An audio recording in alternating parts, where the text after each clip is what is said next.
the productivity of our farms in the state.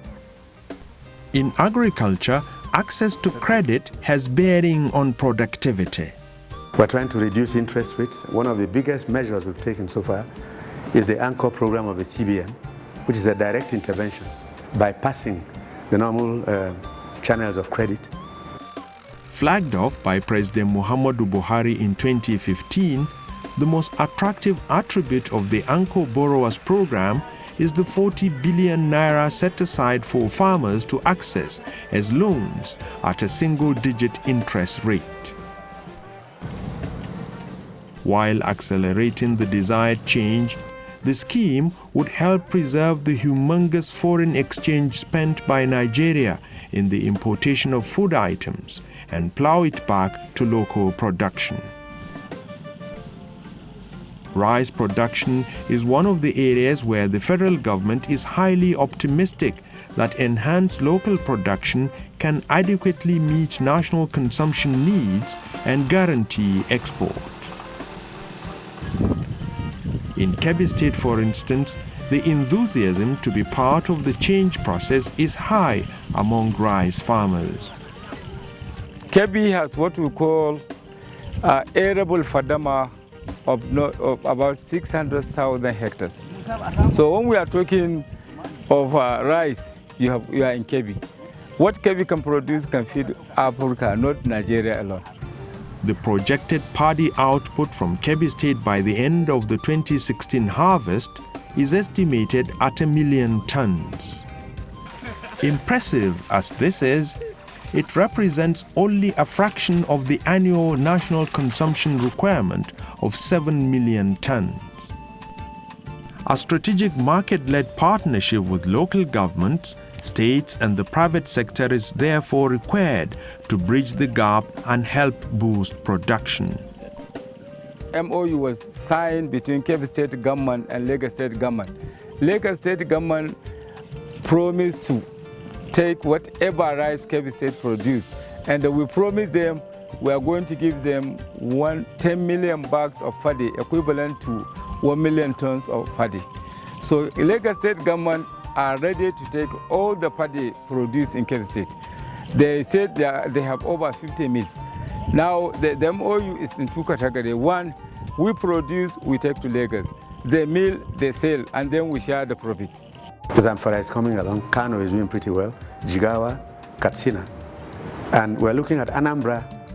Anambra is coming onto the Omo and the Adani farms. Now, the Northeast has been bedeviled by this problem of Boko Haram, but by the grace of God, it's coming to an end.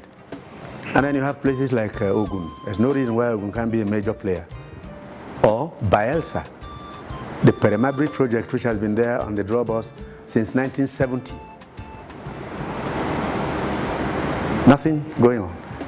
This is a huge fadama where we can harvest rice 3 times a year.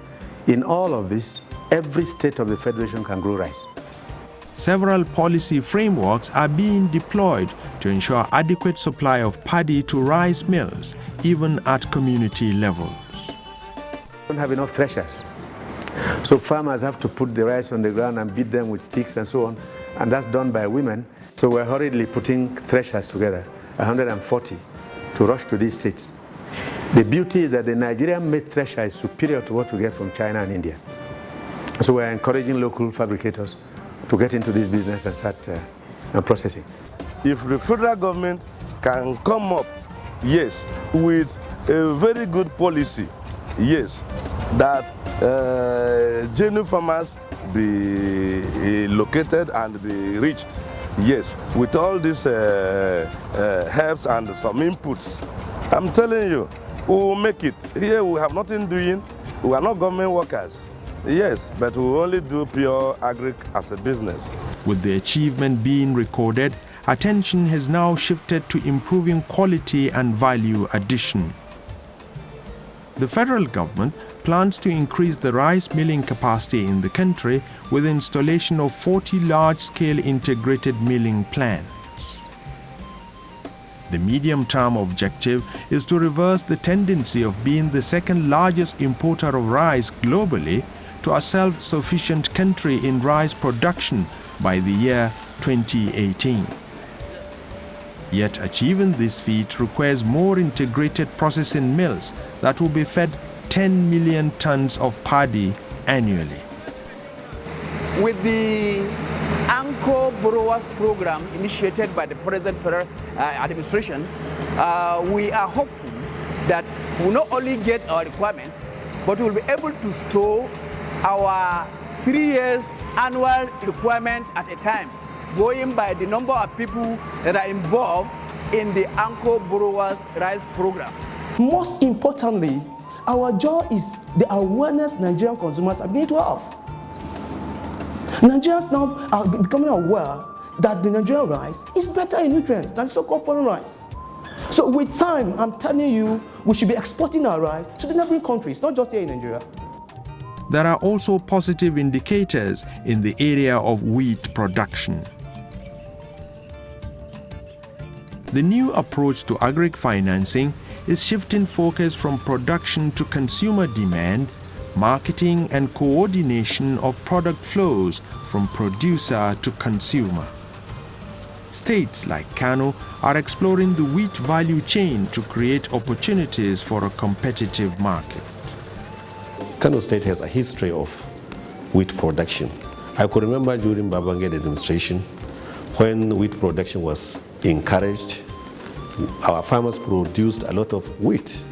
But later on when the policy was changed and importation of wheat continued, the prices collapsed and our farmers became discouraged. So with this policy statement by Mr. President, I was energized, I was motivated, I was encouraged. So the first thing I did was to gather the wheat farmers so that we discuss face to face, because we have realized that discussing agriculture, discussing farming, when you are dealing with middlemen, then you are spoiling the show. Because the target group may not get your intention, and you too, you may not have the feeling of the target group. And of course the target group is the farmer.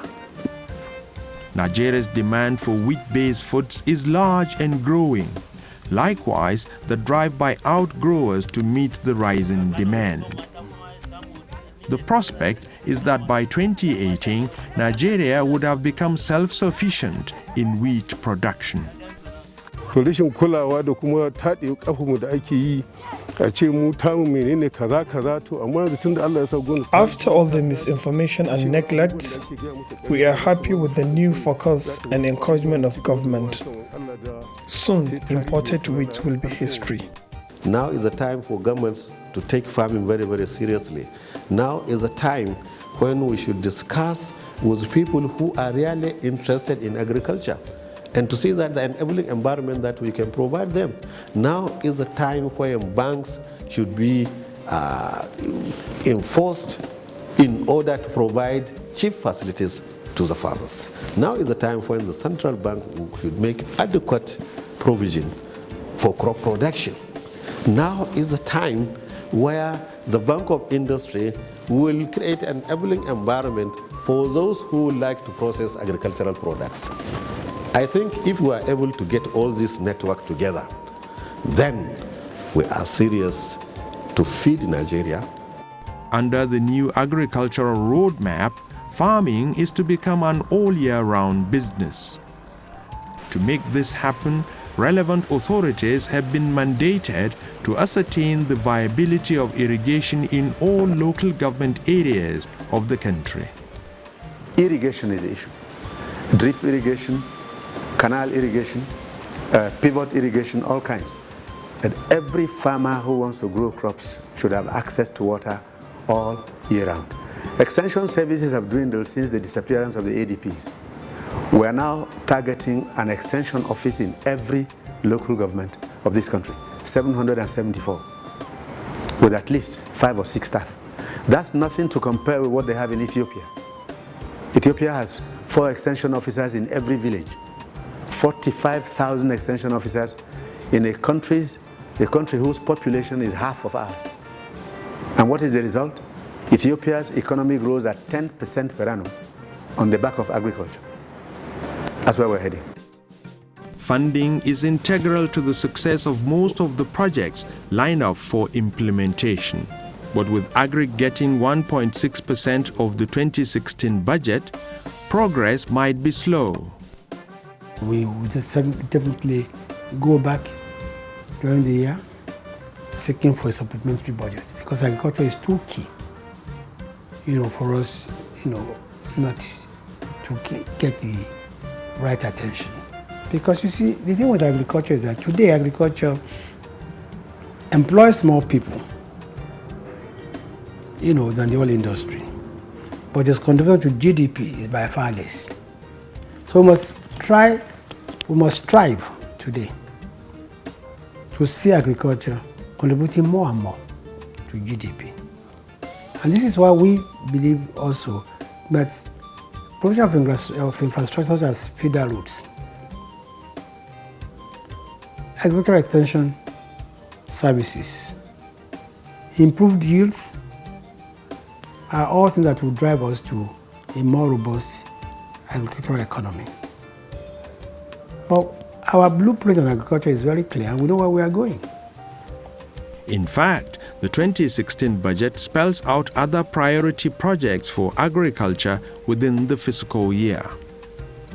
Chief among them is the drive to attain self-sufficiency in tomato paste production in 2016 and rice production by 2018. Expansion of the agro-allied sector to intensify local production of cassava, cocoa, cashew nuts, fruits, and sesame seeds. Similarly, the federal government targets the cultivation of 5,000 hectares in 12 river basin development authorities, as well as the utilization of 22 dams for commercial farming. Another project will focus on increased local production of maize, soya beans, poultry, and livestock. The new agricultural roadmap hopes to resolve the lingering crisis between cattle rearers and rural farmers. We have to give grass to the cattle. So we've written to governors of about 9 states. 7 have responded, offering us 5,000 hectares each. We're going to do dams on small streams and do deep well boreholes and so on. Bring in the grasses, do the grasses, some of which you can harvest 4 times a year, 5 times. Bale them as they do in other countries, so you have enough grass for the wet and the dry season for the cows to eat. It will form a kind of attraction center for the herdsmen, because what they go around looking for, it's greener pasture. Once you bring the greener pasture to them, they don't have reason to go around looking for this greener pasture that ultimately leads to clashes between them and the farmers. And we've demonstrated this by the way we operate with our own Fulanis. We've organized them into cooperatives, and they've become sedentary. They don't move around anymore. And we move around in the morning to go and evacuate the milk. We come process the milk and we take it to mega stores around the country. Agriculture is, however, not the only platform government wishes to explore in diversifying the nation's revenue base. The solid mineral sector, though capital intensive, is as lucrative as agriculture and is a money maker. This sector has, however, suffered years of neglect in Nigeria following successive governments' inability to fully exploit the diverse economic opportunities it offers. The current dismal state of the National Iron Ore Mining Company located in Itakpe, Kogi State, is indicative of the neglect. Originally designed to produce 7 million tons of iron ore annually, the plant is sitting idle on a reserve of 200 million tons of untapped iron ore. Shrouded entirely by weeds with machines covered in dust, the plant portrays an image of a sleeping giant. There should be a plan for funding continuously till we reach what we call cash break-even point or break-even point. At a cash break-even point, we'll now be able, the money we make from sale of the products, we can use it to sustain the production. At the break-even point, the money we make, we use it to maintain production and also start paying for the investments. So this money can either be provided by government or by serious-minded investors. Nigeria is massively endowed with at least 44 non-mineral assets spread across the federation. Prior to the discovery of oil, the solid mineral sector used to be a major player in Nigerian economy, contributing more than 12% to the country's gross domestic product. Lamentably, on current data, Nigeria's solid mineral sector contributes a ridiculous 0.34% to the GDP. The Nigeria Extractive Industry Transparency Initiative, NEITI, estimates that the sector contributed only 113 billion naira to the nation's coffers in the last 5 years. The sector has been operating below capacity, with mining operations mostly manned by small-scale artisanal miners as opposed to the large-scale players. And they also operate in such a way that poses risk to the environment and even to themselves. So what we need to do is to sanitize the system and organize these small-scale miners, maybe in a cooperative, and be able to govern them better. So we need to have clear policy framework. We need to have data about the potentials of this sector, and we need to create, incentives for the big players to come. And not just that, we need to actively market them. Because don't assume that because you have these things, they will come. If they are not aware that you have them, if they are not aware of how profitable it will be for them to operate, then why should they come? To turn things around in the sector, the Federal Ministry of Solid Minerals rolled out a blueprint to fast-track its development and proper utilization as a foreign exchange earner. We've come down to a number of priority areas. First is information, geological data. You don't get much done in this sector if you don't have information.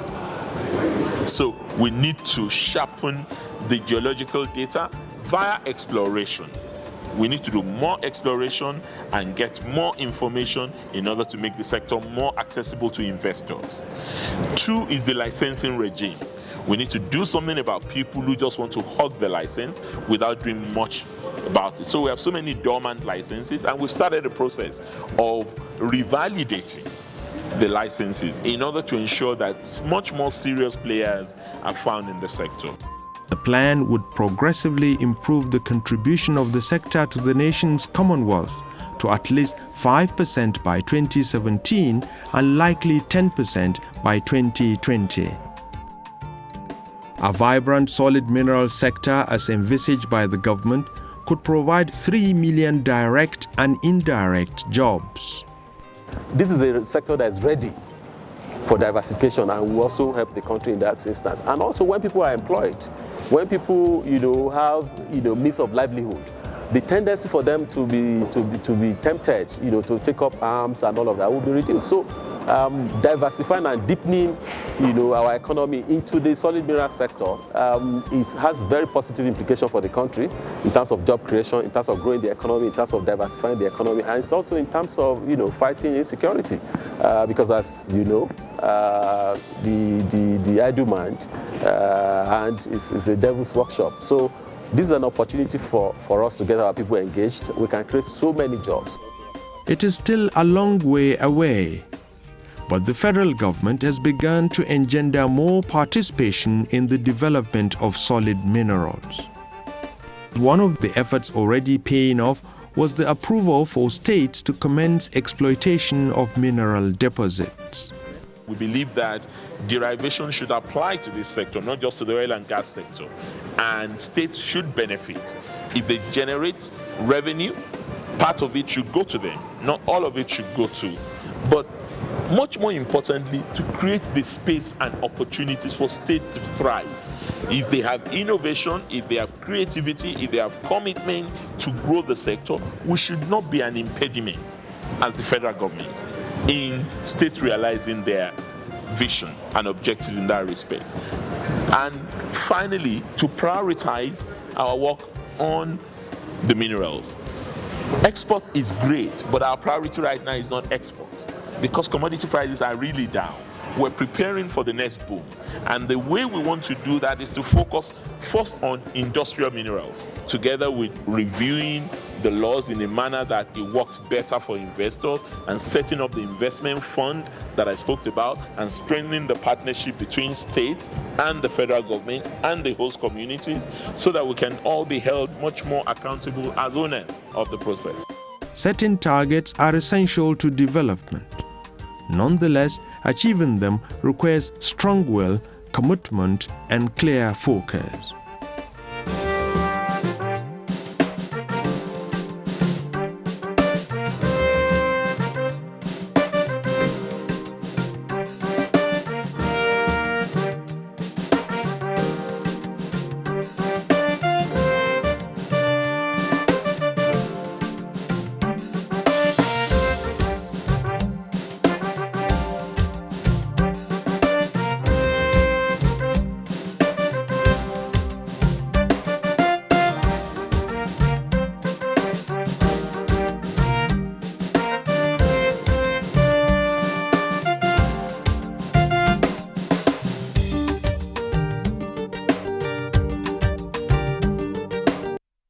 Welcome to our humble home. Mother, please meet Juice. So how are you? Great. And your family in Zimbabwe? Nigerian. Nigerian. Oh, the Nigerian. That can't be. The worst thing that can ever happen is to allow my daughter marry a Nigerian. AMG, baby. We are here. We have arrived at Accra. Ghana must go back in this house. This weekend is so going to be fun. How on earth do you sort of invite your family from Nigeria without even informing me? Maybe I should just check them into a hotel. Oh, that would make my family look really good, wouldn't it? Us throwing our in-laws out? Who are these people? The Nigerians must go. Look at you. Each time I try to bring you down, let us talk man to man. Each time you're flaring up, man to man, are you a man? Don't open your eyes for me. I will beat you in this house. You can't. I'll beat you. You know who I am. Who are you? You know who I am. Who are you? Daddy, stop it! Why does he hate us so much? Why?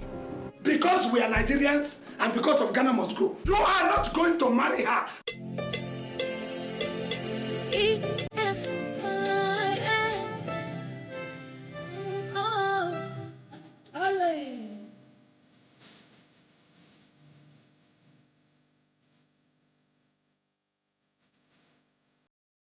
You spoiled it, madam. That is the problem. You've turned down the light of love. You know, when you want to sing a love song for your husband, like me, I do for my nations, I tight her well.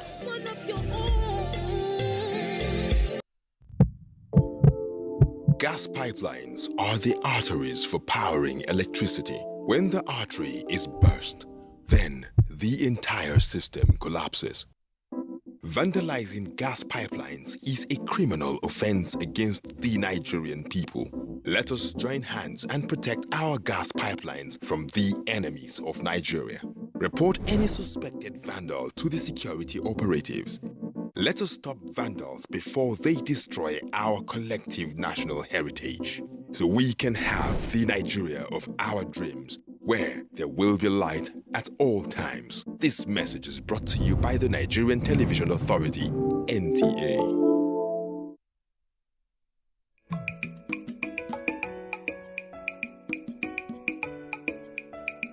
Our programs are getting better and fresher. And it's because we are thinking about you.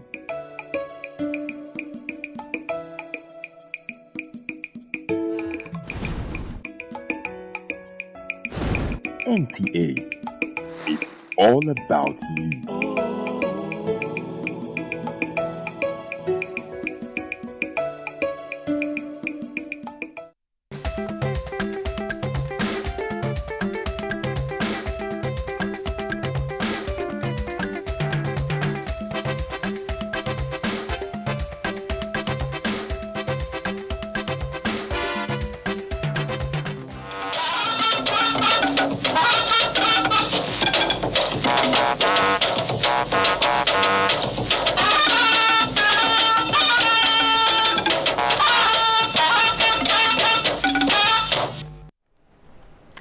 Good evening and welcome.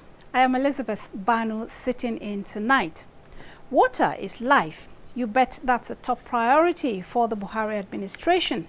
And so the Minister of Water Resources has been briefing the President on immediate and long-term plans to provide adequate water coverage. Elsewhere, the Senate is worried about the national economy. It wants to get full briefs from the Finance Minister and the apex banker, the CBN. Also tonight, 6 new chief executives of parastatals under the Information Ministry come on board. And yes, this medium is one of them. And the federal government and organized labor reach key agreements on the way forward after the face-off over the increase in the pump price of fuel. Plus, Borno traditional rulers who fled their domains in the wake of the Boko Haram attacks are returning home. There's a lot ahead on News Extra tonight. Here we go.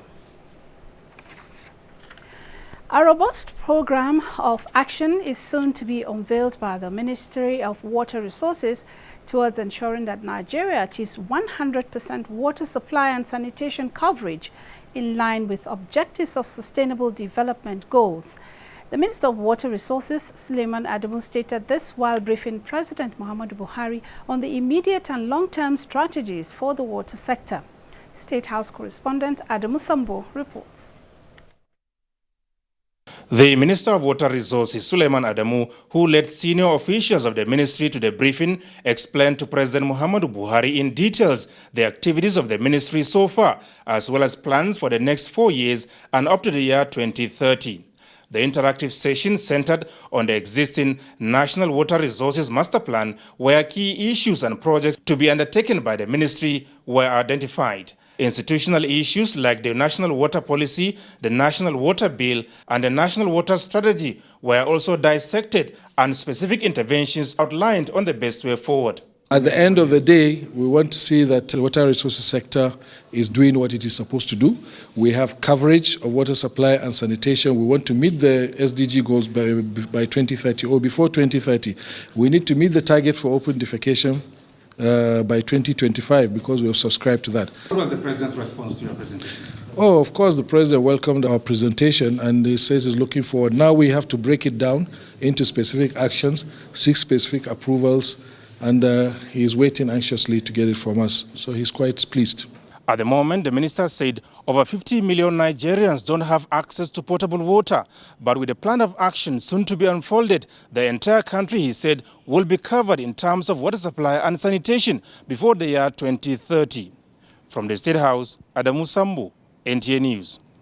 In another development, the federal government says it is fully committed to doing everything within its powers towards achieving the rapid diversification of Nigeria's economy in the shortest time possible. President Muhammadu Buhari stated this at a farewell audience with the outgoing Iranian ambassador to Nigeria, Mr. Saeed Kuzechi. State House correspondent Adamu Sambo again reports. President Muhammadu Buhari has expressed the conviction that with greater diligence, hard work and patriotism, Nigeria can not only produce most of the items on its import list, but also achieve self-sufficiency. He said the country made a terrible mistake by becoming a monoproduct economy hinged on oil, hence the prevailing volatile situation due to the crash in oil prices. He said since most of the things on the nation's import bills can be produced locally, his administration is determined to achieve that self-dependency through economic diversification.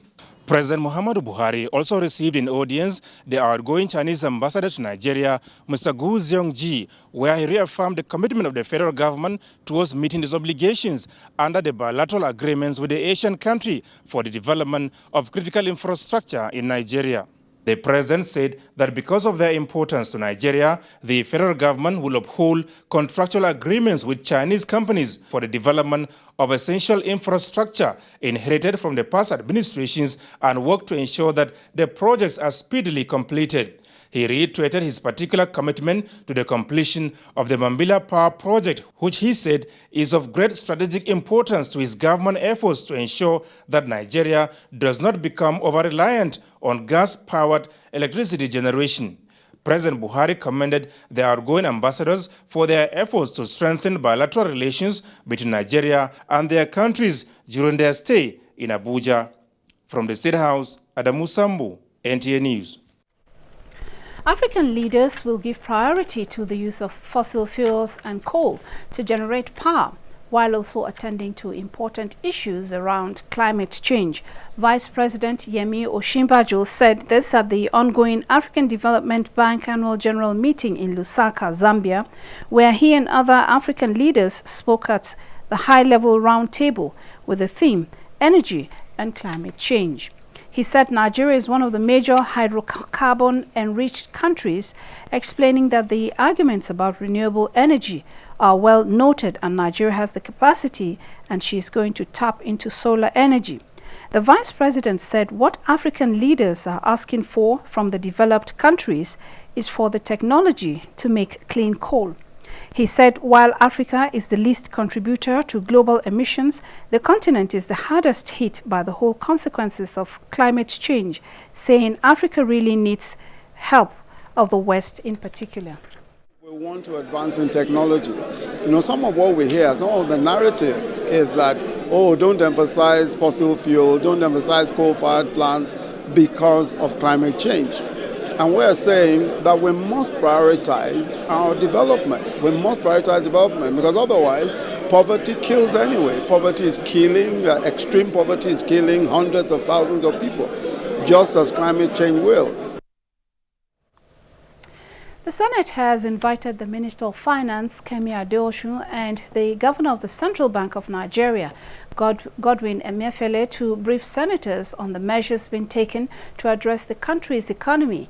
National Assembly correspondent Muhammad Ali reports that the Senate at Wednesday's plenary also resolved to conduct a public hearing on local government administration reforms. Senate plenary on Wednesday began with Senate President Bukola Saraki presiding.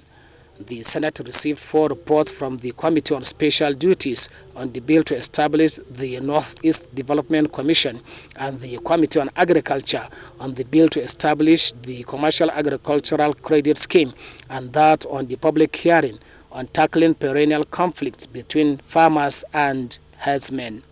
A motion by Senator Basi Akpan from Akwa Ibom State on the state of Nigeria's economy was adopted, inviting the Minister of Finance and the Governor of Central Bank of Nigeria to brief the Senate on measures adopted to salvage the economy after senators overwhelmingly supported it. The continued complexity of the current state of our economy, if allowed unchecked, will set the tone for a full-blown economic recession by the end of June next month. The briefing will guide whatever our contributions is. Those in favor say aye. Those against say nay.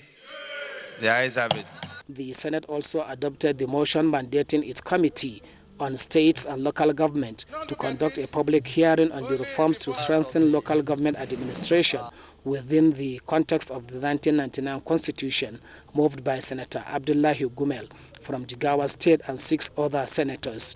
Constitutionally, there are limits to the powers of each of the 3 tiers of government. But that will not mean the federal government should fold its arms and close its eyes to what is going on in the state and local government. You go to some local government for the past 1 year, salaries have not been paid.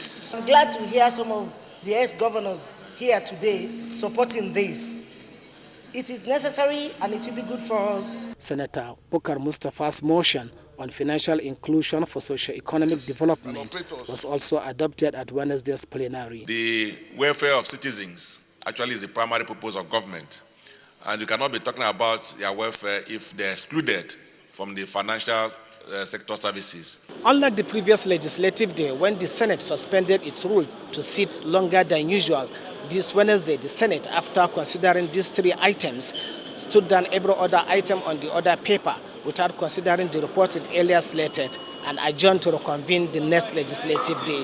From the National Assembly, Mohammed Ali, NTA News. The House of Representatives has considered the report of its Committee on Agricultural Production Services on the bill for an act to amend the Produce Act law of the Federation 2004. National Assembly correspondent Ignatius Sunkwo reports that this is among the 8 reports considered at Wednesday's plenary. Out of the 8 reports considered by the House, 3 came from the Committee on Agricultural Production Services. One of them is on the bill for an act to amend the Produce Enforcement of Export Standards Act, which seeks to review the penalties imposed under the act so as to deter defaulters. Is to amend the relevant penalties imposed and fines imposed for the breach of the act to bring it in consonance with the present-day economic realities, having regard to the dwindling nature of the value of our currency. And approved clauses 1, 2, 3, 4, 5, 6, and 7, and long title of the bill. A motion on the need to investigate the congestion and double parking of trailers at the Maraban Jos in Igabi local government area of Kaduna State, moved by Representative Abbas Tajuddin from Kaduna State, was adopted. Particularly the potential danger of fire outbreak. The House observed a minute silence in honor of the late Oba Michael Foloronshu Olubayo, Oba Ru of Kaba in Kogi State. 15 bills were passed for first reading. Among these is a bill on the right of internally displaced persons from the National Assembly. Ignatius Nkwo, NTA News. The trial of the Senate President Abubakar Bukola Saraki at the Code of Conduct Tribunal has taken yet a new dimension as the prosecution witness, Michael Wifkas, who is standing in the witness box for the 10th day, revealed that the disputed landed property contained in count 6 of the charge belongs to a private company. Aliu Tukur has details. Michael Wifkas, who was cross-examined by the defense counsel, Paul Osoro, told the tribunal that the properties located at Maitama, Abuja, was transferred to Carlyle Properties and Investment Limited using power of attorney. He said the power of attorney was met in 1992 between one David Baba Akau and Carlyle Properties and Investment Limited, and Saraki's name never appeared on any of the documents relating to the Abuja properties. When the defense counsel pointed out to the witness that a company is different from a person, the witness said, in the course of investigation, it was found out that the company belongs to the defendant, and he also declared the properties in his subsequent asset declaration form. At the end of the cross-examination, lead counsel to the defense, Kanu Agabi, sought an adjournment. The request was opposed by the prosecution counsel, Rotimi Jacobs, who insisted that the defense team should end their cross-examination of the witness after having him cross-examined for 10 days. That was countered by the defense, reminding the prosecution that the law did not put limitation to the time a witness can be cross-examined. The case has been adjourned to Wednesday, the 1st of next month. In Abuja, Aliu Tukur, NTA News. And the Federal High Court in Abuja has turned down the application by the Publicity Secretary of the PDP to vary the term of his bail condition and allow him travel abroad for treatment. Judiciary correspondent Femi Okewu reports. Standing trial before Justice Abang of the Federal High Court in Abuja on a charge of 400 million naira fraud, Chief Olisametu had earlier been granted bail by the court. But as part of the conditions of the bail, he was made to deposit his international travel documents with the court. It was on this basis that Olisametu now had to make a request to the court to release the documents to allow him travel for treatment, telling the court that he had sustained a back injury from a fall. But in his ruling, Justice Abang said while Olisametu had tendered to the court a medical report for his treatment, no corresponding letter was shown to the court as to which hospital will undertake the treatment abroad. The court therefore turned down the request for the release of his international passport, saying that he had not convinced the court on the need to travel for medical treatment abroad. In Abuja, Femi Okewu, NTA News. The federal government has approved the appointment of new chief executives of parastatals under the Ministry of Information and Culture. They are Mr. Yakubu Mohammed, Nigerian Television Authority; Ishaq Modibo Kawu, Director General, National Broadcasting Commission; Mansur Liman, Director General, Federal Radio Corporation of Nigeria; Dr. Garba Abari, Director General, National Orientation Agency; Bayo Onanuga, MD News Agency of Nigeria, and Mr. Osita Okechukwu, Director General, Voice of Nigeria. The new appointments replace the chief executives of the parastatals who were disengaged in February this year. Similarly, the Secretary to the Government of the Federation, Babachir Lawal, has announced the appointment of Muhammadu Buba as the Chairman of the Board of Pipelines Products Pricing Regulatory Agency, PPPRA. And the newly appointed Controller General of Immigration and Nigeria Prisons have been decorated by the Minister of Interior, Abdurrahman Dambazo. Justice Ben Uyi reports. The minister, while decorating the newly appointed Comptroller General of Immigration, Mohammed Babandede, and his counterpart in the Nigeria prisons, Ahmed Jafar, urged them to come up with strategies on how to add value to their various organizations. For immigration, I will expect that you add value in terms of ease of business, which is one of the focus areas of government. I will also expect that I get less complaints about the issuance of passports. For prisons, you also have challenges. I expect that the problem of decongestion of prisons is a problem that you should be able to tackle. I expect that by now you are thinking on how to best rehabilitate convicted prisoners. The Comptroller General of Immigration thereafter was received at the service headquarters as he inspected the Guard of Honors. Justin Bemunyi, NTA News. The federal government has declared Monday, 30th of May as a public holiday to mark Democracy Day 2016. A statement by the Minister of Interior, General Abdurrahman Dambazo, congratulates Nigerians on the attainment of 1 year of office of President Muhammadu Buhari and enjoined all to continue to support the federal government in the quest to sustain and build a peaceful and democratic legacy. The Minister of Interior assured Nigerians that with the signing of the 2016 budget, the country will witness what he calls a new deal with its full implementation, especially the social intervention program. Still ahead, they were the monarchs of their communities until Boko Haram came. Now they are returning home and the insurgents have been chased out. We'll bring you details when we return. If you hear a bomb explosion or gunshots of an active shooter, that might be a terror attack. At such times, always remember 3 action words: run, hide, report. Don't try to run towards the terror scene to save the situation, because there might be a second bomb blast or another attack. Run far away and take cover. Make sure you are safe first. Yes, it is in our nature to sympathize over the hurt, but remember, only trained personnel can help in such situations. When in a secured environment, promptly call relevant authorities and help will come.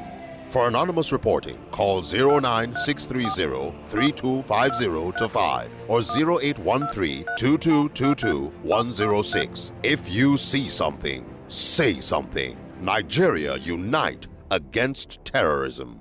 This message is brought to you by the Federal Ministry of Information and Culture. As the sun rises over the hills of Abuja, so too dawns a new way of life and exquisite standard of living. Enjoy your own originally designed and quality-built home in the serene and secure environment of Sunrise Hills.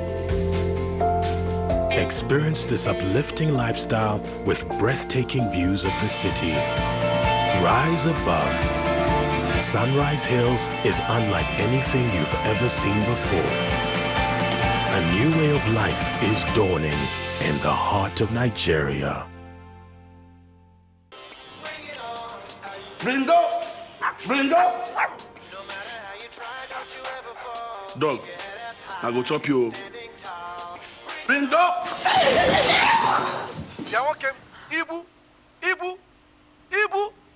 If you like, try till now to thank Kingdom come. You no go ever feel sing or dance like us. But shall you fit hammer just like us. Or you carry your phone, text Glow to 555. Answer the shaking football question. What then go send and you fit hammer 5 million naira just like that. Yes, so 125 million naira they grand beam for the Glow Hammer Millions promo. And you say fit be one of the winners, so just text Glow to 555 and you fit be one of the 5 winners to hammer 5 million naira each every 20 days. Hey, or one of the 10 people to win 100,000 naira each every day. Hey, SMS now 100 naira only. This Hammer Millions promo they sweet my belly. The more you they play, the more your chance they increase to hammer. The largest data network, Glow Unlimited. Somewhere in Nigeria, a family is losing their breadwinner to an explosion he triggered himself.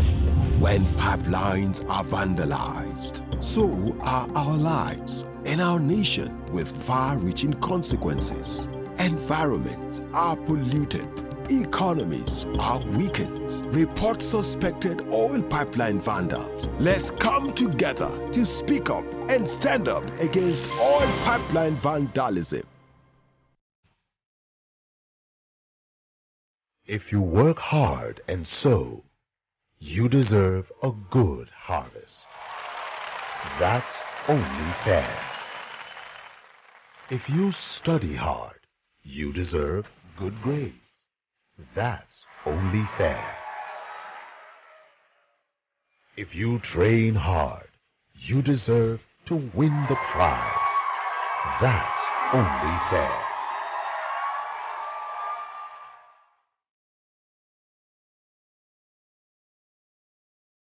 If you work hard as an employee, you should have something to show for it. That's only fair. At Premium Pension, we understand it's what you put in that guarantees a secure future. Talk to us today about your pension plan. Premium Pension. The future starts now. The Commercial Federal Road Safety Corps, Boboye Oyeyemi, cordially invites the public on a stakeholders forum. Theme: Implementation of Speed Limiting Device in Nigeria. Date: 26th May 2016. Venue: Sheraton Hotel and Towers, Lagos. Time: 9 a.m. Management Announcer.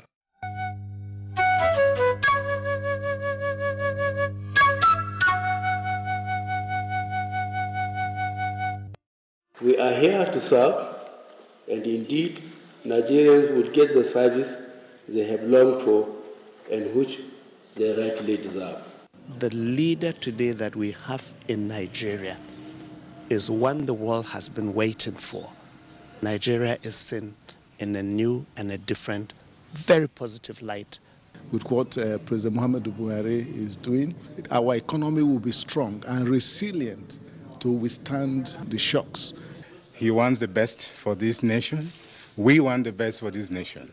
Our aspirations should be to put this country first, and together we shall make progress. If we don't believe in our own country, nobody will believe in our own country. So we must make sure that we continue with the trajectory. We don't want to make a mistake of the past. This president has a singular opportunity to make that difference because the whole country is behind him. And by the grace of Almighty God and the sheer will and determination of the Nigerian people, we will come out stronger and more united than ever.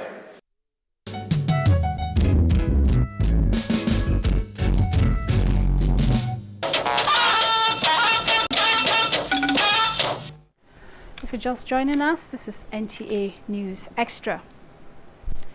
The federal government and the Nigeria Labour Congress have reached some major decisions to set up a 16-member committee to look at issues of implementation and allocation of resources and palliatives to cushion the effect of petroleum price increase and other measures as suggested by the labour movement. Correspondent Emmanuel Ayimiro reports that the decisions were reached in Abuja this Wednesday. After a closed-door meeting between the government representatives and Labour, The Secretary to the Government of the Federation, Babachir David Lawa, addressed journalists. 16-man committee has been set up as a technical committee, half from the labor side and half from the government, to discuss issues concerning the minimum wage. So this technical committee will discuss the modalities of how this thing should go forward. And the allocation of resources on those palliatives, the $500 billion palliative in the budget. Waiting for NLC, as per this discussion we held today, to forward the names of their 3 more nominees so that the committee will be inaugurated maybe sometime early next week. NLC President Ayuba Waba agrees with the decisions reached at the meeting. Importantly, I think the success is that of the PPRA. We have agreed to have the technical committee to look at the details, including the fact that the pricing issue and the template will have to be considered by an appropriate body that by law is allowed to do that. Huge challenges ahead, and the 2 partners need to work together and address those issues that put Nigeria people first. On modalities of applying the palliatives, the 16-member committee is expected to submit its report 2 weeks after its inauguration. In Abuja, Emmanuel Ayemiro, NTA News. And the Integrated Payroll Personnel Information System, IPPS, introduced in 2007, has uncovered 120,395 ghost workers on the Federal Civil Service payroll. This was the major fallout of discussions on Wednesday's edition of NTA's breakfast program, Good Morning Nigeria. Abdul Malik Adio monitored the program and now reports. The public service in Nigeria is the maintenance of ghost workers. Guests on the program identified weakness in bureaucratic process, poor record keeping and identity management as some of the major causative factors. The guests agreed that the Nigerian public service needs a proper reorientation and restructuring of the value system. What I will continue to encourage is both at the federal and at the state level, and in any service at all, both private and public, is to continue to use IT to ensure that we have proper identity management. When you put people of integrity in certain positions, people take you and you'll be afraid. If we're able to find this, there are ways by which you can get into the system, and even officers themselves will identify those who are culprits. And we should find a way by which we can call the Civil Service Commission to order to respond and be able to get these people out of the system. It becomes so difficult to trace whoever has access to this. And so you use a name, Disco Manager. Who is Disco Manager? You cannot trace this to any person. And they had the access and the ability to make some changes in the data. Those are the things we discovered. And when we talk about ghost workers or anything, we have records. They stressed the need for a paradigm shift in the attitude while calling for stiff penalties for those found wanting. In Abuja, Abdul Malik Adio, NTA News. Former Prime Minister of Denmark and Director General of North Atlantic Treaty Organization, NATO, Anders Rasmussen, has recommended Global Alliance for Democracy to fight the act of insurgency effectively. The Director General was speaking at the Nigeria Summit on National Security in Abuja, organized by the Institute for Peace and Conflict Resolution. Ilyasu Ali Yakub has the report. Experts at the summit identified lack of inclusiveness in planning, poverty, education, corruption and marginalization as some of the contributing factors responsible for the act of insurgency in Nigeria. They said government at all levels must live up to its responsibility by providing the needed infrastructure to better the lot of the people. We should also address the root causes, that is, create economic development, eradicate poverty. Because they have trouble finding meaning in life or economic opportunity. Because they are deeply frustrated. We can use dialogue, we can use diplomacy, we can use negotiation to bring these people on board and find out why they are doing what they're doing. We hope to get away from here with implementable solutions that will help us add value to the strategies that we are using to deal with insurgency in Nigeria. Has measured up in the sense that it is reporting the activities as they occur. But I am saying it is not enough to just report and at the same time give headlines, give mention to various violent actors. We couldn't have sat down and allowed Boko Haram to go on rampage without anybody stopping them. It is expected that at the end of the Security Summit, far-reaching decisions and recommendations will be reached by experts that will be thrown out and mainstreamed among the generality of Nigerians for the peace, unity, and development of the country. In Abuja, Ilyasu Aliaku, NTA News. The need for stringent checks and balances for proper accountability of security vote at all levels of government has been identified as the way out of curbing corruption in the security sector. This was the consensus at the first seminar on Executive Intelligence Management Course 9 held at the Institute of Security Studies in Abuja. Olajide Bello reports. Security vote as resources for promotion and sustenance of national security and development, security vote on changing nature of security challenges, security outlook and funding projection, as well as appropriate checks and balances topped discussions at the seminar. Security should not be confused simply with the physical security of the state or with the security of the particular regime. There are certain offices, right from the local government council chairman, the state governor, the presidency, and the various other offices and establishments that have security votes. We therefore need to think about mentioning it in the Constitution and begin to provide some indication about mechanism for accountability. One of the problems in resourcing security agencies in Nigeria is the way security agencies themselves conceive of the resources that they require. Proper funding of security and law enforcement agencies, stringent auditing procedures, and also appropriate checks and balances were identified as the way forward. Participants of the Executive Intelligence Management Course 9 were drawn from different security agencies across the country. In Abuja, Olajide Bello, NTA News. The Minister of Finance, Kemi Adeosun, has emphasized the need for workers' allowances to get to them directly through an efficient payroll system. She stated this at a meeting with the paramilitary agencies in Abuja. Abdullahi Suleiman Iyaju reports.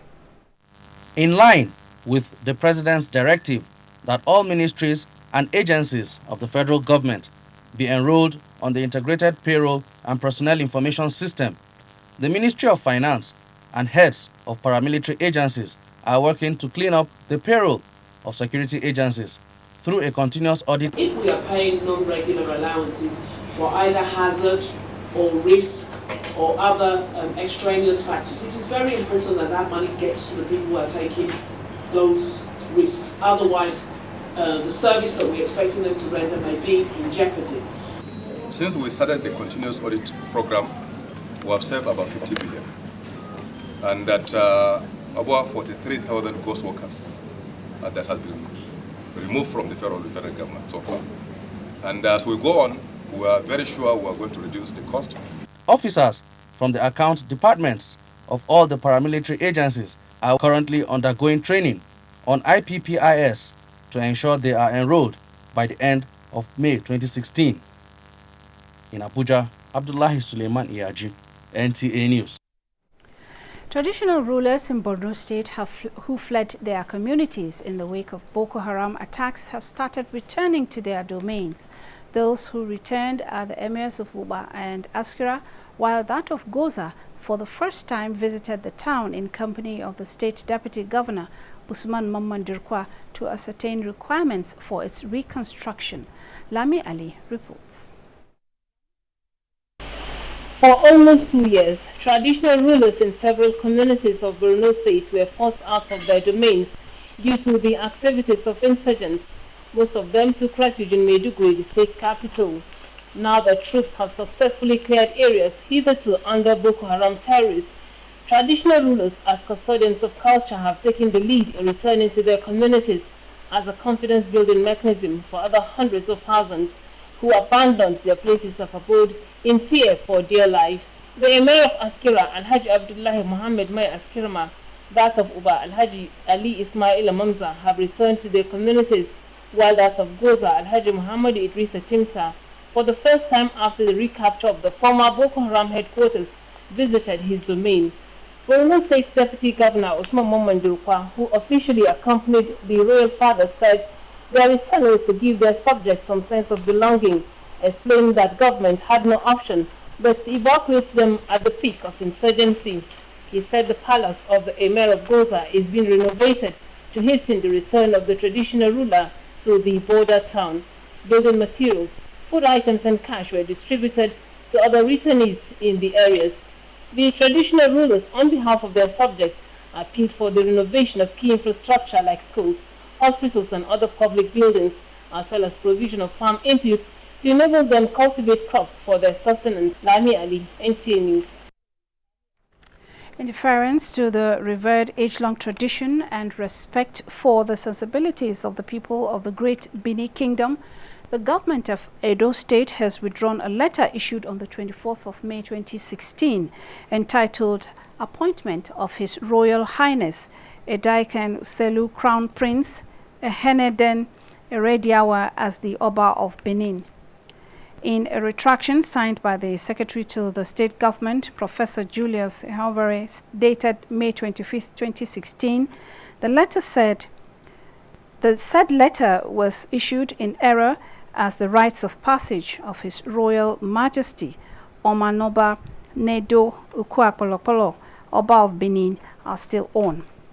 The statement notes that government will in due course issue a fresh letter on the installation of the Edaikan Selu Crown Prince Eheneden Erediawa as the Oba of Benin, in line with the age-long succession tradition of the Benin Kingdom and in line with Section 19, subsection 1 of the Traditional Rulers and Chiefs Law of 1979 as amended, and by virtue of all other laws enabling it, in that belief after all necessary traditional rites are concluded. Another robust anti-pipeline vandalism campaign by Delta State has been taken to Focados Terminal in Burutu Council area. The State Deputy Governor Kingsley Otuaru called for a robust synergy between governments, oil companies and host communities to nip its resurgence in Niger Delta. Eloho Agbara reports. The Deputy Governor said with constant meetings and engagements between oil companies and host communities, the resurgence of the menace will be finally laid to rest. He said gone are those days when oil companies will be complacent or ignore the needs of their host communities. Feeding questions from journalists at a press conference to end the first phase of the tour, the Deputy Governor noted that the continued bombing of critical oil facilities is inimical to the nation. The subject of the development is a notorious one, and it is our clarion call as a committee that critical stakeholders should up their game, the government, the oil companies, international donors. They should do something. And that, of course, is one basic reason that has laid the precursor for this resurgence of attacks of oil pipelines and gas pipelines. Critical stakeholders on the anti-pipeline vandalism crusade, including the Secretary of the committee, Dr. Chris Ekiyo, the asset manager of one of the oil-producing companies, Meshibi, and His Royal Majesty Dio Asamabolu I, the Ebeninawe of Idingwini Kingdom, condemned the resurgence and appealed to the militants to pursue dialogue for the realization of their yearnings and aspirations in the region. One striking feature of the tour is the expression of the willingness of the communities and companies visited to collaborate with the advocacy committee in stemming the tide as they disassociated themselves from the actions of Niger Delta Avengers. Elo Agbra, NTA News. A policing system in Nigeria that will guarantee equity, fairness and justice, as well as the implementation of the full administration of criminal justice, is now set to be achieved in the country. This is coming after the inauguration and training of the officers and council members of the Nigerian Bar Association Police Lawyers Forum at the first ever annual Police Lawyers Conference held in Abuja. Justin Bem Uyi reports. In the course of the police carrying out their statutory function to prevent crime and bring offending members of the society to justice, it remains imperative that the force assumes a key player in the criminal justice sector, especially in the light of the recent passage of the Administration of Criminal Justice Act 2015. Consequently, it is with a view to aligning the practice of Nigeria police lawyers to current trends as a conscious way of strengthening their strategic roles within the criminal justice administration system that the officers and council members of the NBA Police Lawyers Forum was inaugurated. It remains the responsibility of police lawyers to guide investigators in the gathering, preservation and presentation of evidence, as well as ensuring respect for the rights of persons who become the subject of police preventive and investigative procedures, be they suspects or witnesses of the crime. And that the only way that we can show that we have officers and we have lawyers in the police is for their work to speak volumes of their training as lawyers. You must therefore be clear and firm in your protection of the rule of law and human rights, remembering that though you may be a policeman or woman, you are also a minister in the temple of justice, bound by the pledge of the judicial motto, ubi ius, ubi remedium. Where there is a right, there is a remedy. The Inspector General of Police believes that this strategic approach aimed at reinvigorating the legal section will be sustained, as it will emplace a legal section that ensures a pride of place for police lawyers, a legal section that is the envy of every lawyer, and a legal section where police lawyers are eager and desirous to work. Justin Bem Uyi, NTA News. And checking corruption practices through legal means in both public and private sectors will contribute to the economic development of the country.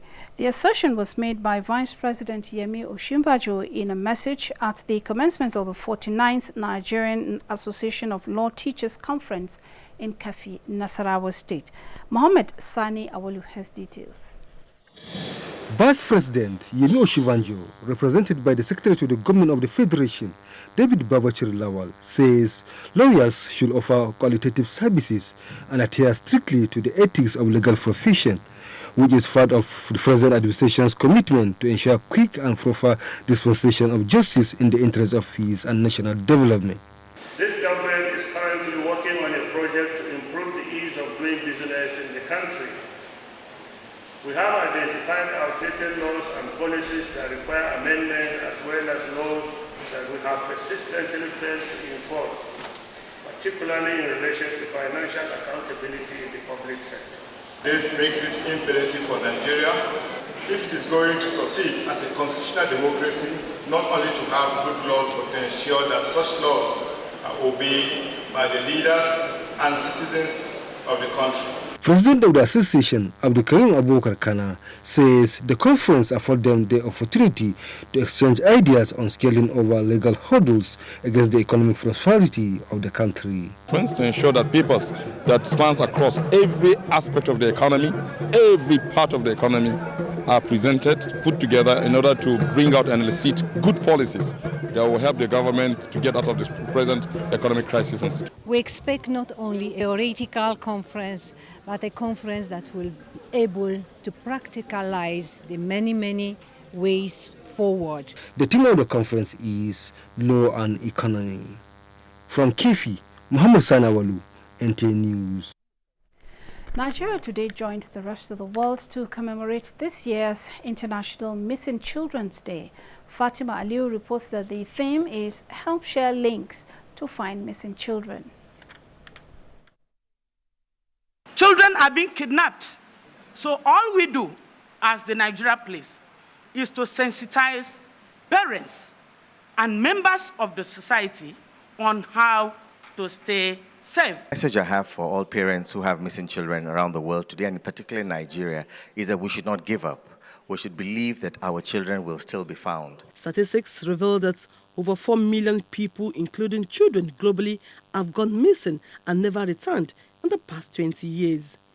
International Missing Children Day is being commemorated to find children who are missing through sharing their images and information of the possibility of finding them. In Nigeria, a non-governmental organization under the auspices Foundation Our Nature Excellence is spearheading the campaign through sensitization and promotion of family values as corroborated by this young lad and others.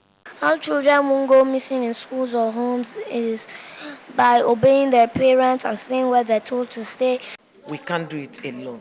So we work in partnership, in concert with other people. And our target is really the communities. We want to reach out to those who are vulnerable. As a mother, you should talk to your children about being security conscious. You shouldn't collect things from strangers. International Missing Children Day is held on 25th May every year. Fatima Ali, NTA News.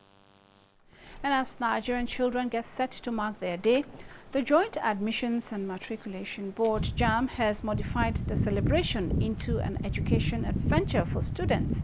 The board conducted a mock computer-based test for more than 350 secondary school students in Abuja. Franca Uzoma-Olwa reports. These SS1 and SS2 students are the next candidates for the Unified Tertiary Matriculation Examinations conducted by JAMB. JAMB has given them an opportunity to keep abreast of the computer-based test. As you know, some of our examination bodies who are also doing a public examination are still doing paper-based tests. As such, it's alien to some of these kids. So we don't want them to come to the examination hall on JAMB day and be seeing computer for the first time and all that. So it's actually a feedback that we have got from our previous exam, and we believe that we still need to cover a lot of ground in the area of advocacy. The results of the demonstration test, which lasted 20 minutes, were released immediately. At first, when you enter, the tension will be like, wow, something you've never done before. But when you start doing it, you feel much more free. It's good, but I don't understand their marking scheme. Like for me now, I had 43, 40, 50, and then at the end I got 50. I just want to encourage people like me. We should not be scared, because JAMB is not actually something I'm meant to be scared of. It's nice. JAMB says it will continue to conduct the mock CBT for students across the Federation. More than 12 secondary schools in Buhari Area Council participated in the mock computer-based test as part of JAMB's social responsibility to encourage students to develop interest in the CBT. From Kogo JAMB Computer Center, Abuja, Franca Uzoma-Olwa, NTA News. The National Youth Development Agency bill before the National Assembly is part of concerted efforts to tackle challenges facing the Nigerian youth. Talatu Ezebuike reports that this was part of submissions by discussants on NTA's Current Affairs program, Tuesday Live. Nigerian youth constitute over 70% of the nation's population and are faced with challenges that include poverty, unemployment and societal neglect, thereby exposing them to hardship. Analysts say this is being tackled particularly through revamping sports, agriculture and skills acquisition, inculcating the right values and the review of the youth policy to build vibrant youth for industrialization. If National Youth Development Agency is set up, the youth can fully harness their potentials through it. They will have access to fund.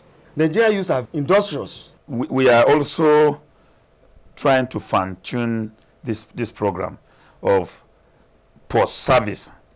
After the NYSC, if there are people who are interested in acquiring specific skills, they can be retained so that we now engage investors. Others appeal to the youth, especially those agitated by the delay in the call to orientation camp of the first batch Stream 2 of the NYSC to be patient as the federal government has already addressed the issue. I assure them that by next week or very soon, we are going to be in the camp. Okay. Mr. President is passionate about youth and is passionate about the scheme. Definitely have to go back to reorientating them and giving them the necessary mentorship, which I perceive is missing. This is the gap that we have to fill. Nigerian youths are advocating for a stable power. Be rest assured that if we have stable electricity, there will be industrialization. And when there is industrialization, tons and millions of Nigerian youths will be employed easily. It is strongly held that the youths must rise above the blame game and be focused to keep alive the nation's founding fathers' vision of a united and prosperous nation. The state governments and private sector are also advised to play right roles in building formidable youth for development. Talati Ezerike, NTA News. In furtherance of the 2016 strategic goals of the Federal Road Safety Corps as related to stakeholders' collaboration, the Corps Marshal of the FRSC, Boboye Oyeyemi, has sought the support of International Health Development Partners Group to enhance rescue services by the FRSC. Timothy Yusuf has details. A presentation made by the Corps Marshal to the development partners enumerated the roles which the FRSC plays in preventing crashes, as well as attending to post-crash victims in the country. This, he said, makes it imperative for the establishment of ambulance points and roadside clinics. He added that in rendering humanitarian services, the FRSC's medical facilities are always overstretched, as the rate of crashes and demands for medical consumables continue to be on the increase. The major thing we have observed is that corridors that are not prone to crashes before are more active now when you are looking at axis of Sokoto, Bambua, axis to then from Jega, Yaori to Kutangura is a major problem. Responding on behalf of the development partners, the World Health Organization representative in Nigeria expressed satisfaction with the presentation and what the FRSC is doing in its provision of health care, not only for crash victims but the host communities. When we have around 55,000 people dying every year in Nigeria due to road traffic accidents is an important public health issue. But we need to see what else can be done. Among the health partners are the World Health Organization, WHO, United States Agency for International Development, USAID, Department for International Development, among others. In Abuja, Timothy Yusuf, NTA News. With over 75,000 professional doctors in Cuba, a free healthcare delivery system and life expectancy of 80 years for women, Cuba is ready to partner with Nigeria in drug production and medical exchange. The Cuban ambassador to Nigeria, Carlos Trejo Sosa, said this at an interactive session with the media in Abuja. Gabriel Odu reports. Cuba is reputed to have one of the most efficient and comprehensive healthcare delivery systems in the world, with infant mortality at 4.2 per 1,000. This, the Cuban ambassador believes, is achievable in Nigeria.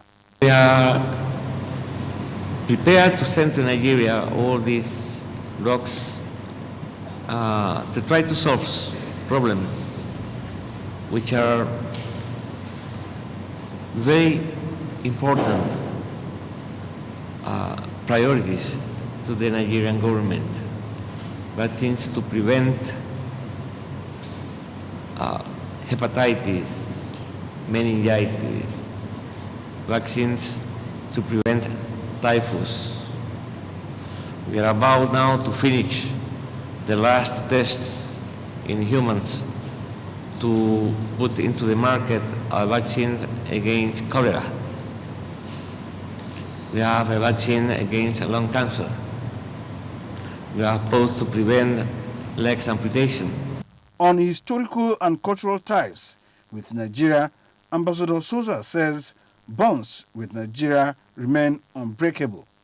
The ambassador also noted that the trade volume between the two countries is rather low. At the moment, there are about 200 Nigerian students in Cuba. From the Cuban embassy in Abuja, Gabriel Odu, NTA News. Coming shortly, business news, the liberalization of the foreign exchange policy in focus. We'll be right back.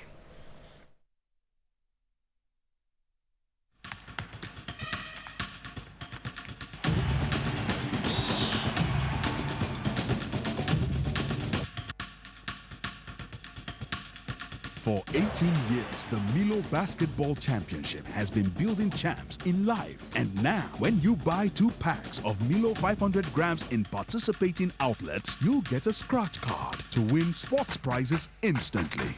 Milo! Nestle. Good food, good life. Nigerians. Suicide bombers are not spirits. They are not ghosts. They are human beings like you and me. They live amongst us. They are your neighbors. They are your friends today, but terrorists tomorrow. So you must know your neighbor now. Security begins with you and me. Know your neighbor. Be vigilant. Be security conscious. Report suspicious persons, objects, and movements to the police and other security agencies. The security of our nation is a duty for you and me. If you see something, say something. Nigeria, unite against terrorism. This message is brought to you by the Federal Ministry of Information and Culture.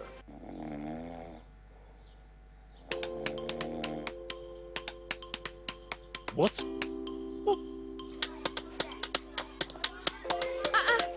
What are you doing? Stop! Stop! There you go.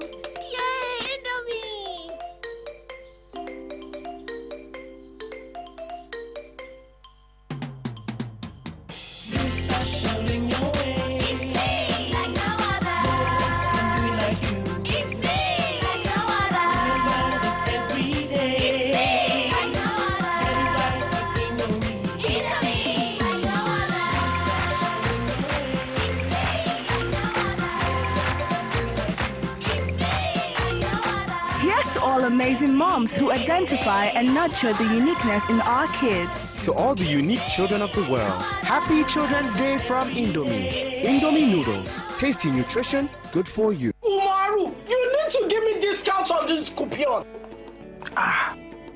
You do like a wolf. You wear the complaint now 80 salads you suppose they use. Buy your Etisalat SIM today and enjoy these massive bonuses. Recharge 200 Naira and above and enjoy 150% bonus to call all Etisalat lines. Recharge up to 1,000 Naira and above in a month and get 25% of all your recharges. Etisalat, now you're talking. I don't enter one chance, so which kind of wahala be this? You sef, you not sabi the correct wazo milk?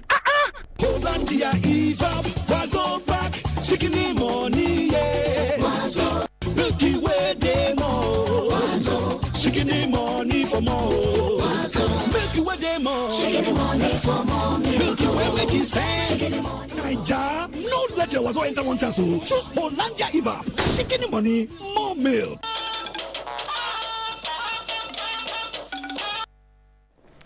Thank you for staying with us on NTA News Extra. Reactions have trailed the decisions taken by the Monetary Policy Committee, especially the liberalization of the foreign exchange policy. Abdullah Mohammed has details on business news. Good evening. Thanks for joining us on Business News. Economic analysts have described the decision taken by the Monetary Policy Committee as a step capable of stimulating the contracting economy. For the first time in 12 years, the GDP has contracted to 0.36% in the first quarter of 2016. The decision to stop the tightening monetary policy by the MPC, even in the midst of inflation, analysts say is a step to rescue the economy from slipping into recession. When you weigh the options of focusing on growth and focusing on inflation, at this time, the higher priority should be on addressing issues of growth. That perhaps informed the decision of the CBN to retain the rest. Because ordinarily, when inflation is rising, as you are already saying, CBN normally will tighten monetary policy. The analysts emphasized that adopting a flexible exchange rate policy will translate into an efficient system that will stabilize the naira, stimulate capital imports, as well as diaspora remittances. The analysts, however, noted that the window left by the MPC for critical transactions should be managed properly to avoid abuse of the system. Because when you begin to have differential rates and these critical transactions are not properly defined, it could create distortions in the foreign exchange market. It could create corruption problems. It could create transparency issues. Moving on to the floor of the Nigerian Stock Exchange now to take a look at the result of transactions after closing. After the close of transactions on the floor of the Nigerian Stock Exchange, about 474.4 million shares were sold, valued at 3.5 billion naira, and exchanged in 5,260 deals. Market capitalization stood at 9.71 trillion, while the old share index closed 28,260.61 points. That's business news. Thanks for being part of it. News Extra continues shortly. Thank you, Abdullahi. The Bank of Industry says it is committed to providing more microgrid solar system in the country with a view to reducing rural-urban migration and boost economic development.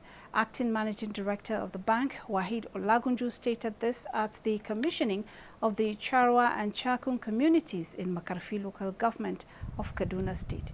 Ahmed Umar Kudan reports. Ahmed Umar Kudan. With the pay-as-you-go solar home system, the community can enjoy electricity as low as 50 naira per day. Acting Managing Director, Bank of Industry, Wahid Olagunju, said the program aimed at improving the lives of rural communities and development of small businesses for poverty alleviation. He noted that more than 200 homes will benefit from the project. We have started seeing the catalytic effect of this initiative, because other state governments have been approaching the Bank of Industry, and even states where we've commissioned pilot projects. For example, in Gombe, we commissioned in Kaltungo local government. We are working with the governor to replicate the solar initiative in the other 10 local governments in that particular state. Inaugurating the project, Governor Nasuru Ahmad El-Rufai, represented by Director General Kaduna Power Supply Company, Dr. Abdulkarim Lawal Mere, said the state government is committing 1.5 billion naira to complete 30 megawatt Gurara power plants to provide electricity to Kakuri Industrial Estate. He said the solar electricity project will strengthen government's initiative to promote jobs creation.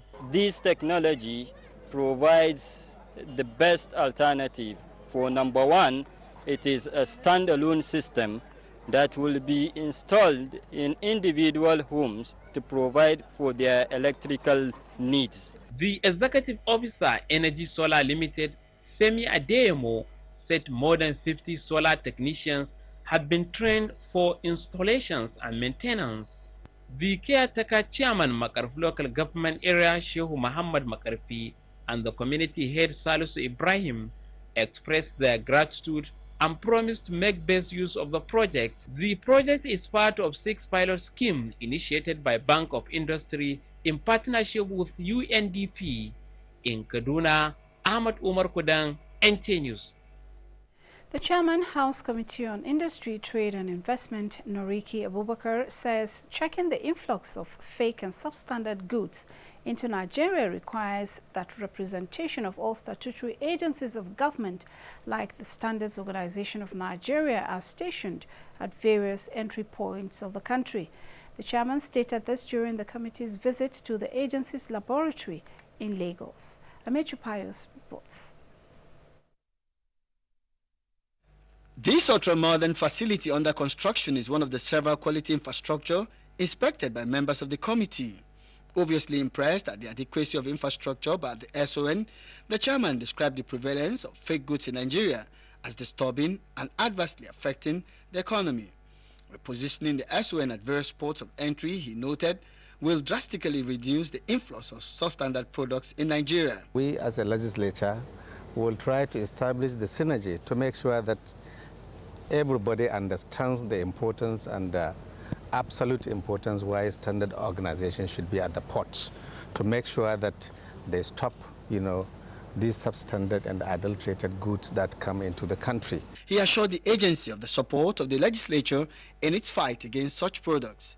The Acting Director General of the Standards Organization of Nigeria, Dr. Paul Angia, told the media that SON is more than ever repositioned and has the capacity to tackle the menace of fake goods in the country. More than 90% of imports into Nigeria come through the seaports, and majorly through the Apapa and Tinkan ports.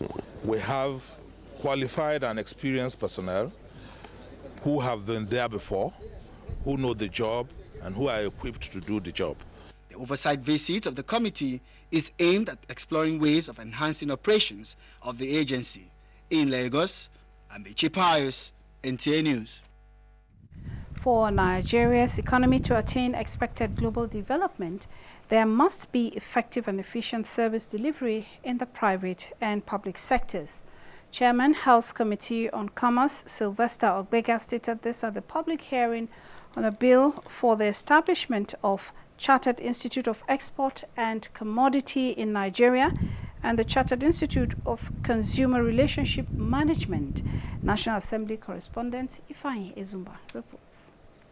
Of the committee, who said the purpose of the hearing is to obtain informed information from all concerned on all contending issues on the bills, pointed that the provisions of the bill will not in any way interfere with the functions of other institutions. We do this to bring the international best practices of our own law in Nigeria to suit what we have in other countries, and also assure the people coming to invest in Nigeria that we are serious with the situation.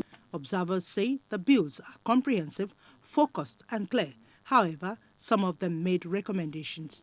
Businesses or professionals in this respect need to begin to go beyond just inviting people to take up businesses with them.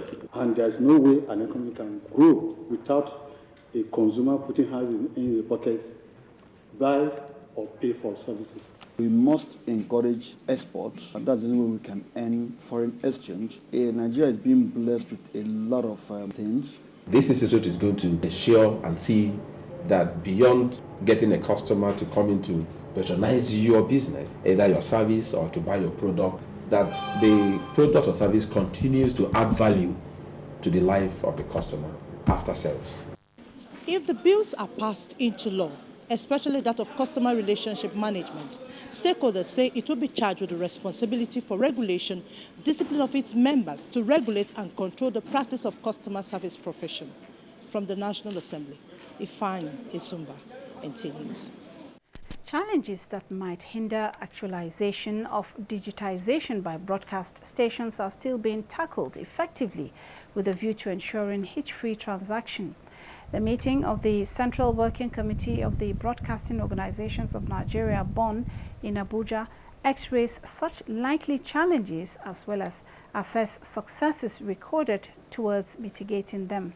Chairman of the Central Working Committee, Philip Ofuebu, said the meeting also critically looked into finances of member stations with a view to finding solutions to teething problems. Still affect some of the member stations, and we've resolved how we can go and intercede for them, meet the governors and the stakeholders that will help to resolve them. And we've also talked about how we can all cooperate, especially with the Ministry of Information, to ensure that the digitization is very successful. In the next part, tomatoes are in short supply and expectedly the price has skyrocketed. But would you forgo tomatoes? Join us again. Value-added tax is a tax paid on all goods and services and remitted by the seller of the goods or provider of the service to government. 5% VAT is added to the total cost of goods and services in Nigeria, and when remitted to government is used for funding development. The VAT you pay will be used by government to develop our transport infrastructure like roads and railway lines, to continually improve our educational sector by building more schools and upgrading existing ones, to provide adequate security and a better quality of life for us all. Pay your VAT. Make your contributions to the development of Nigeria. It pays to pay your tax. This message is from the Federal Inland Revenue Service.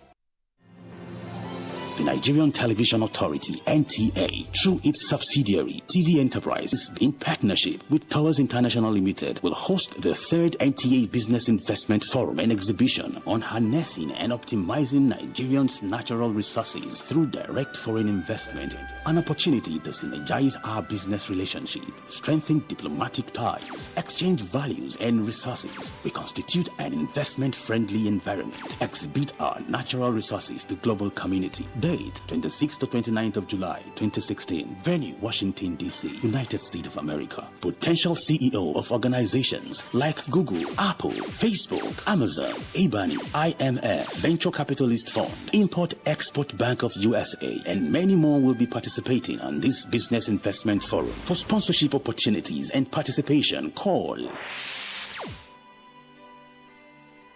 NTA TV Enterprise, exposing Nigeria's rich potentials to the world.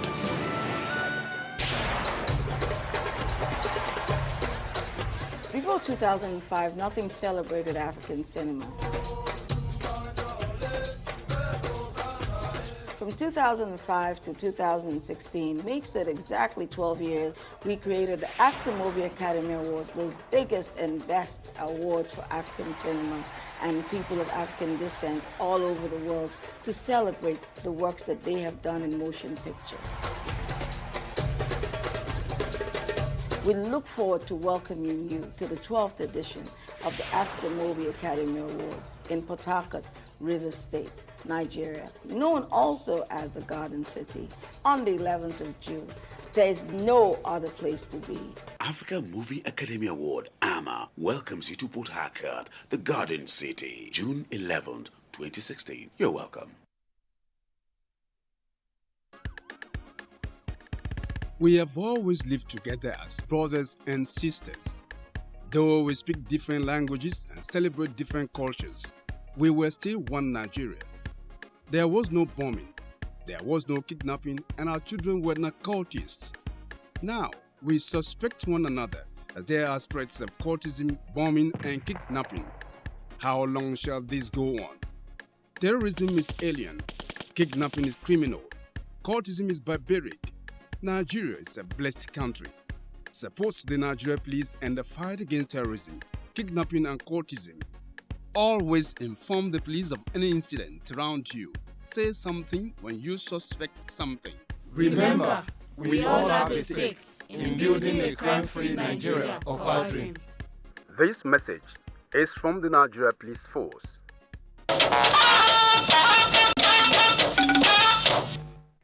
You're watching NTA News Extra.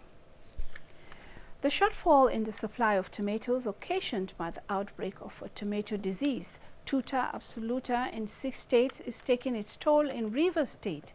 Some consumers of tomatoes in Port Harcourt City say they are now compelled to forego the commodity, which now comes very highly priced. Some, however, have found creative ways around the challenge. Let's find out from Chidebere Onya. Tomatoes is an essential commodity consumed by many households in Nigeria. However, the current hike in the price of this vegetable is taking the item off the shopping list of many. At a popular fruit and vegetable market in the city of Port Harcourt, we were told that traders in fresh tomatoes now purchase the produce from neighboring countries, accounting for the astronomical price of the products. Now, we are getting it from Cameroon with a small basket, and it's very costly. Before we transport it from Cameroon to border, the price is going higher and higher. Since I've been in this field, this is the first time we're experiencing this kind of scarcity. Some of our customers are deviated to other business. What they are planning now is how to phase out the disease so that we can start new planting. While the situation persists, consumers in Port Harcourt have adopted different survival strategies. The banga stew, is a major way out. You extract the water, the juice from it, and then boil on fire. And when it's well cooked, you add your spices and then your meat. Then you're good to go. Banga stew is the best now for my house. We're enjoying it very well. Women now buy shombo and tatashe, remove the seed, blend it with onions, and they make their stew. There are indications that the commodity may not be readily available. This is as a result of a pest attack that has damaged farmers' harvest in some parts of the country. In Port Harcourt, Chidiebere Onya, NTA News. The University of Nigeria Teaching Hospital, Enugu, has received new hospital equipment from United States-based donor agency. This set of equipment is meant to facilitate improved heart surgery program of the teaching hospital. Chegonu Aro reports. The need for collaboration with foreign partners in scale, manpower and materials arose when the UNTH Enugu bounced back to setting the pace in open heart surgery. A United States-based Nigerian who trained in the field and instituted a foundation in open heart surgery in memory of his late father, Vincent Ohaju Memorial Foundation, VOOM, gave a rapid and steady response and has been donating hospital equipment worth millions of naira to the hospital since 2003. Receiving the consignment at the UNTH premises, Chief Medical Director Dr. Christopher Ama said the gesture had robustly subsidized the cost of open heart surgery in the hospital. The equipment and the consumables they bring, it's not only about cardiac surgery, this is about the entire hospital. The hospital management described the continued charity from VOOM Foundation as a challenge to deliver quality patient service to the people. The donor, Dr. Vincent Ohaju, says he is poised to do more if only the plight of the common man is eased off. It's a good testament to the management and the commitment that all the people involved in this program have shown us. There is hope for us. The UNTH is widely referred to in Nigeria as the Center for Cardiothoracic Surgery since the commencement of the program in 2003. In Enugu, Chiegono Aro, NTA News. A former federal Minister of Information, Edwin Clark, says the problem that has bedeviled the nation for years are religion, ethnicity, ambition and corruption. He called on Nigerians to put these aside and join hands to build a strong nation. This was at a media briefing with journalists in Abuja as he celebrates 89 years. Ifeanyi Ezumba reports.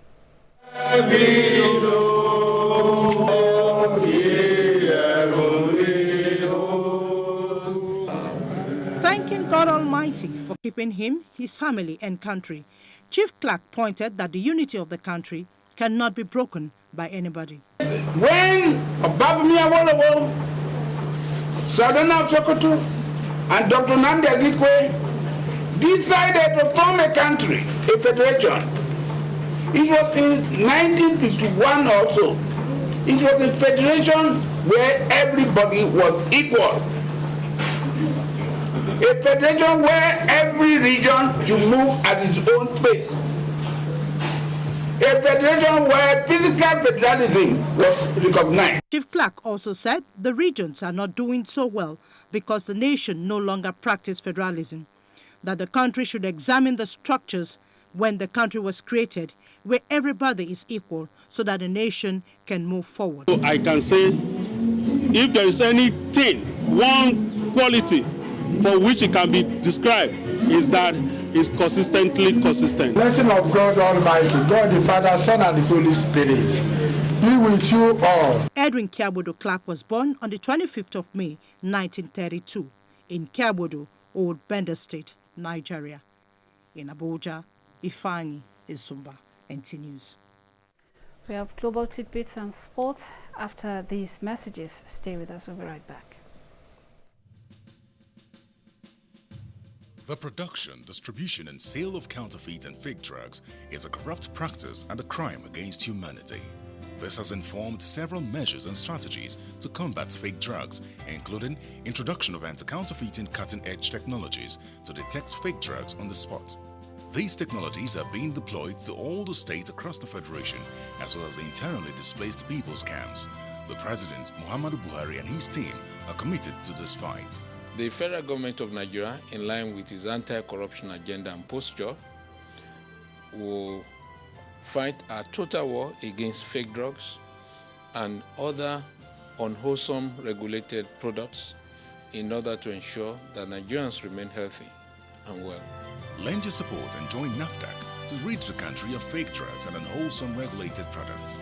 NAFDAC, safeguarding the health of the nation.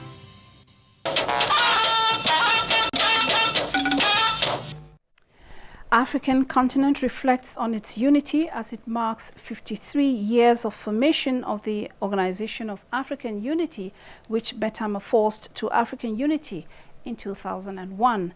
And 11 states in the United States filed a suit challenging President Obama's administration's recent effort to expand transgender students' rights. This and more on Global Tidbits with Ronke Kolauli. According to a report released by the Anti-Corruption Commission in Kenya, billions of money allocated to schools to promote free education for children has been misappropriated. While some of the schools grant the money as loans to parents, some head teachers use it to sponsor foreign trips, a situation that forced foreign donors to halt their funding to the sector. In Central African Republic, an armed group of fighters known as Seleka Rebel Group is demanding positions in government to facilitate the disarmament process of its members. And talking about business in Cuba, small and medium private businesses have been legalized in tandem with the reforms launched by President Castro to stimulate the country's stagnant economy. In Turkey, the President Recep Tayyip Erdogan says the parliament will block a deal with the European Union (EU) on migrants if its nationals do not have visa-free access to the bloc. The EU had earlier mandated Turkey to meet 72 conditions, including a change in its terror laws, before access can be granted. And still in the European continent, a major road collapse has occurred in central Florence, plunging at least 20 parked cars into an uniform ditch of about 650 feet. Report says no one was killed nor harmed. For Global Tidbits, Ronke Kolawole, NTA News. Talking sports now, Super Eagles intensify training in France ahead of the forthcoming international friendly against Mali as stakeholders advocate for gradual privatization of Nigeria's sports sector. Details on sports updates with Ayodeji Makinde. Super Eagles continue training Thursday morning in France ahead of Nigeria's forthcoming international friendly match with Mali. 19 of the invited 22 players are already in camp as the technical crew, led by Salisu Yusuf, continue the build-up to the game, scheduled for the 12,000 capacity Stade Robert Delcan, 7 p.m. Friday. As sports federations in Nigeria continue their overdependence on government subventions, stakeholders in sports administration have advocated for a gradual privatization of the sports sector in the country, as this will aid its productivity. This was disclosed during the 2016 National Prospect Camp for budding basketball talents in Nigeria, as they further maintain that it will improve the sector as an instrument of youth empowerment.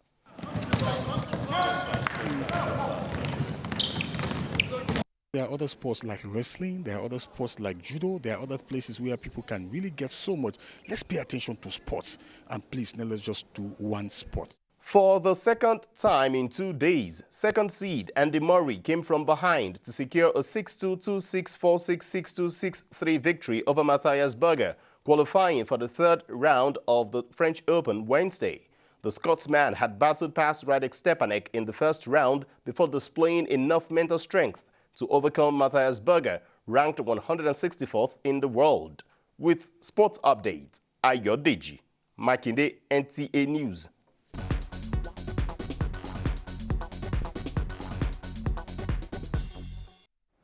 Let's now take a look at the weather picture.